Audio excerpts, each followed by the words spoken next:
ये हाल है। कोई ख्वाजा सर रोड के ऊपर आ नहीं सकता। इन लोगों ने इतना हंगामा लगाया हुआ है। क्या हुआ?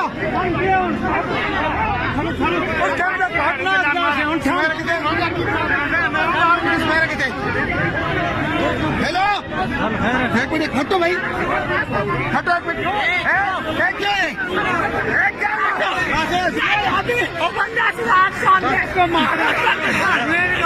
कौन सा वाला? ले जाओ, लेके रास्ता लेके पुलिस वाले लगा, पुलिस वाले इनको लेके जो बंद करो इनको।